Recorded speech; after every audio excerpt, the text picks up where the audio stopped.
জামাত যদি কোনো কারণে দেশে ক্ষমতায় আসে, এই দেশটা পাকিস্তান হইব, এই দেশটা পাকিস্তান হবে। ওই ইফতাতে এসে বসে থাকবো পাকিস্তানের 5 জন মিলিটারি, মিটামুনে বসে থাকবো 10 জন। জামাত যদি কোনো কারণে দেশে ক্ষমতায় আসে, এই দেশটা পাকিস্তান হইব, এই দেশটা পাকিস্তান হবে। ওই ইফতাতে এসে বসে থাকবো পাকিস্তানের 5 জন মিলিটারি, মিটামুনে বসে থাকবো 10 জন, অষ্টগ্রামে 5 জন, এই 20 জনে মিল্লা আর ওই যে জামাতের রাজাকার আলবদররা মিল্লা এটারে 71 বানাইবো। এটাকে পরাধীন দেশ বানাবে। রাস্তা দিয়ে হাঁটতে পারবেন না। ওই বাঙ্গাল কা বাচ্চা, তুই কবি নাহি, আচ্ছা কই একটা লাথি মারবে। এরা মানুষের বাচ্চা না।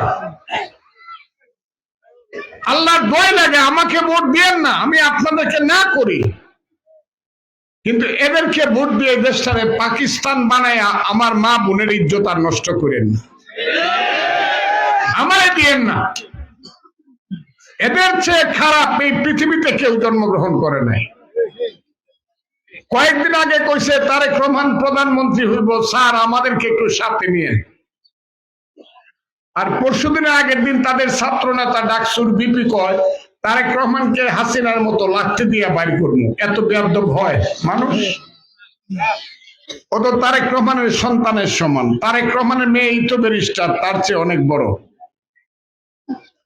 এদের মতো বেত্তমিজ, আমি সবসময় কথা বলি, যে কথাগুলা, এই কথাগুলা জামাত ইসলামের জন্য ডিকশনারিতে আইছে। বেত্তমিজ, বেতাসির, বেয়াদব, বেঈমান, এই কথাগুলো আইছে কিন্তু জামাতের জন্য। এদের বিরুদ্ধে ইলেকশন করতে হচ্ছে আমাকে। কি ইলেকশন হবে?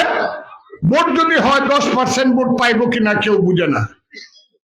কয় পার্সেন্ট ভোট পাইবো, কে তাদের কর্মী, কোথায় কি?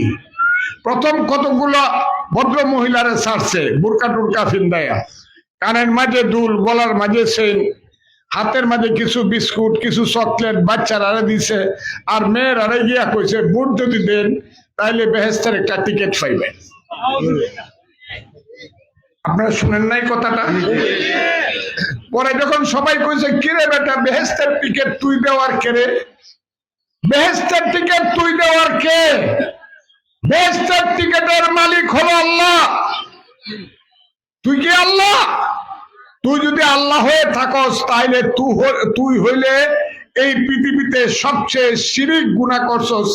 ফি নারী জাহান্নামা খালিদিনা ফিহা, তুই চিরদিন দুজকের আগুনে জ্বলবি।